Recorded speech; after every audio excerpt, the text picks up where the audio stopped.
Fábula do Serrote, a festa dos bichos. De tudo se pode dar nesta distinta vivência, fatos, acontecimentos, dos quais muitos sem frequência, a saber, são verdadeiros ou mera coincidência. No mundo dos seres vivos, o instinto é sempre audaz, seja do grande ao menor, um ou outro tanto faz. Cada espécie tem seus dotes, sendo, porém, tão capaz.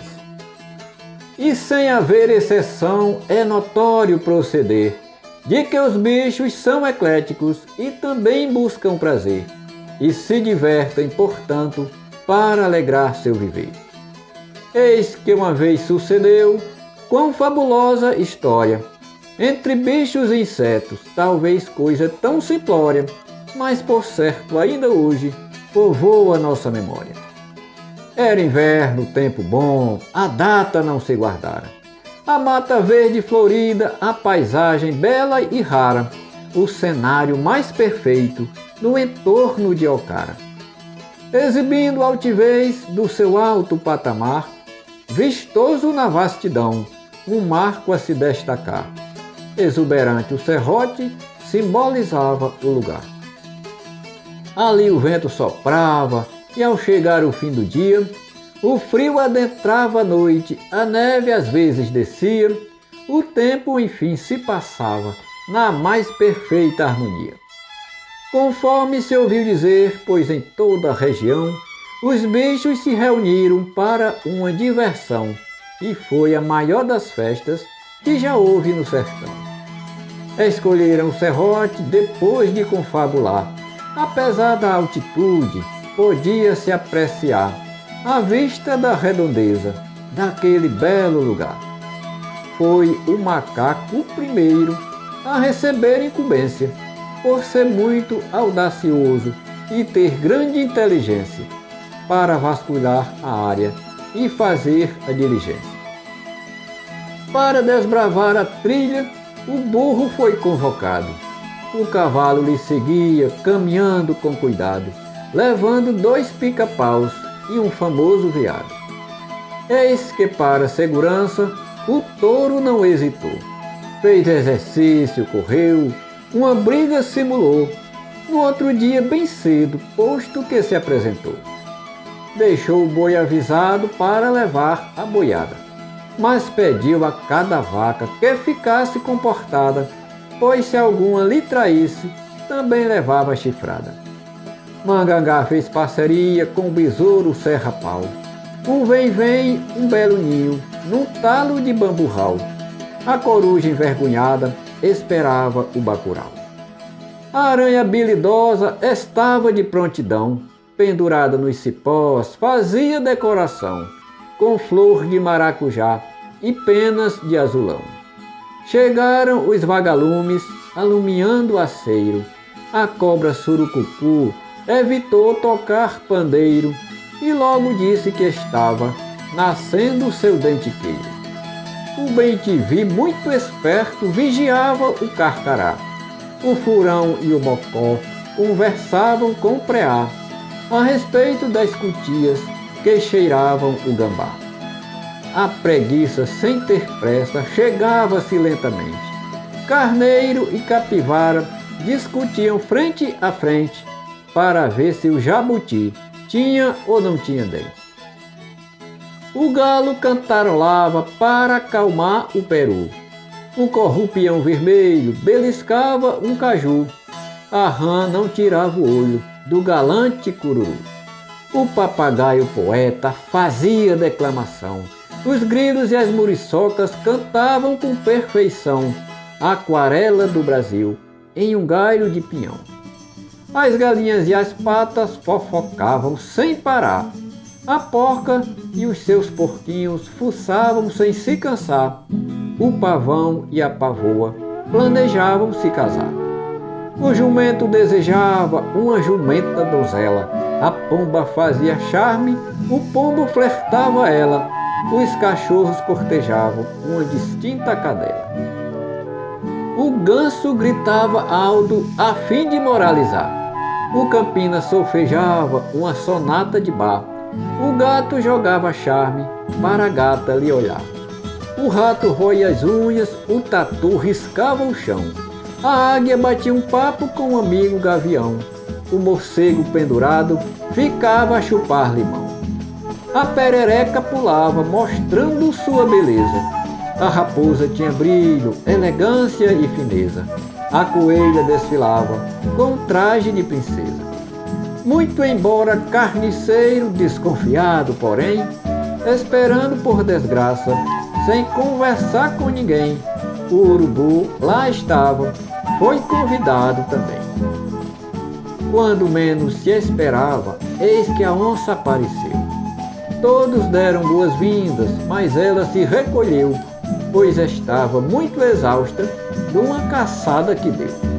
As andorinhas ligeiras ficavam, pois, a voar. A mãe da lua cantava uma canção de ninar. Muito embora noiva, a garça pensava só em pescar. O carão e o jacu abraçavam o capote. A gia dava um jeitinho de proteger o caçote, para evitar que a cobra viesse a lhe dar um bote. Anum fazia rasante para acordar o tetel. As abelhas operárias trouxeram favos de mel. As lagartixas ficavam contando estrelas no céu.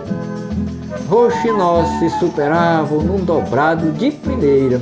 Os periquitos faziam algazarras numa teira.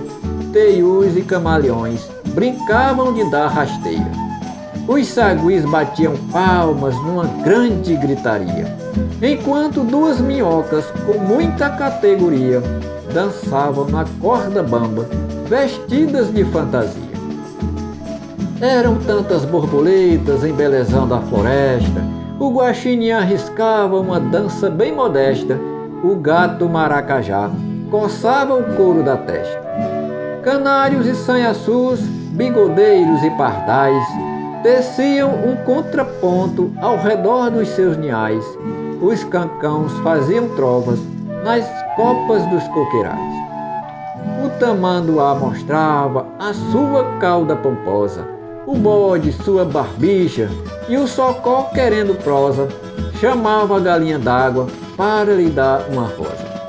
O martim, o pescador, não parou a tarde inteira, perguntando ao marreco qual era a melhor maneira para pedir em namoro uma bela lavandeira. O João de Barro acenava de sua casa suprema. O calango se agachava para evitar um dilema, ao esbarrar sem querer debaixo da seriema. O Nambu e a Rolinha ficavam de tititi, comentavam que a perdiz, amiga da Juriti, mandava-lhe dar recados para o jovem Paturi. A Sericóia contava causos para o Acauã. A Codorna punha ovos, o Tizil desde a manhã pulava num pé de toco, encantando a Jaçanã. Os beija-flores beijavam as flores da redondeza. Os besouros e as formigas garantiam ter certeza de ter encontrado gente destruindo a natureza. O Peba chegou por último, ainda muito cansado, pois fazia escavação fugindo desesperado de um tal de ser humano que havia lhe atocaiado. O cardeal discursou usando sabedoria e aos presentes declarou a seguinte profecia: seremos, pois, perseguidos ao passar de cada dia. E continuou falando com muita convicção: vou revelar um segredo, prestem bastante atenção, haverá pavor e morte e até destruição. Das matas que nos abrigam, muitas serão devastadas, as nascentes sucumbidas, as árvores derrubadas, cessarão nossas cantigas, andanças e revoadas. A natureza, a mãe terra, sofrerá amargamente, o fogo devastará, o progresso igualmente. Nosso futuro é incerto e duvidoso o presente. Convém, portanto, dizer, para tal situação, conscientizar a todos é a melhor solução, desde as crianças na escola por meio da educação. Enquanto ainda falava, no silêncio, pois se ouviu um sussurro majestoso, coisa igual nunca existiu. Encantado, cada bicho ao cardeal aplaudiu. Nisso chega o sabiá entoando um minueto, a graúna declamando o mais bonito soneto. A mata virou um coro, o serrote um coreto. Por fim se cumprimentaram, tamanha felicidade, provando que com amor, com respeito e humildade, é possível conviver em plena fraternidade.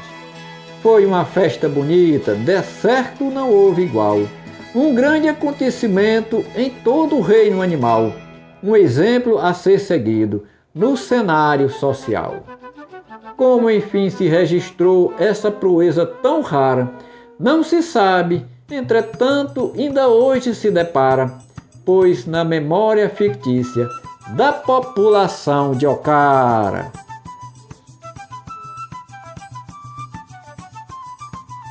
Abelardo Nogueira é natural de Araquaiaba, Ceará. Músico, poeta, escritor e cordelista, premiado em diversos concursos literários das UBTs, União Brasileira de Trovadores, e OMTs, Organização Mundial de Trovadores.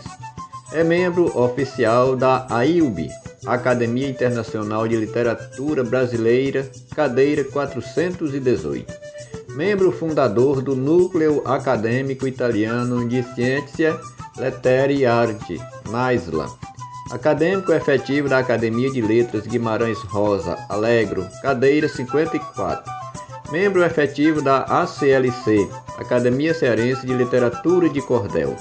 E sócio honorário da ACLA, Academia de Ciências, Letras e Artes de Colomijuba. É autor de várias obras. Participa de inúmeras antologias, tanto físicas quanto virtuais, nacionais e internacionais, inclusive de academias de letras em alguns estados. É sócio da UBT Araquaiaba, Ceará, e sócio fundador da UBT Ocara, Ceará, sendo, portanto, a poesia um universo a percorrer e um encanto a desvendar.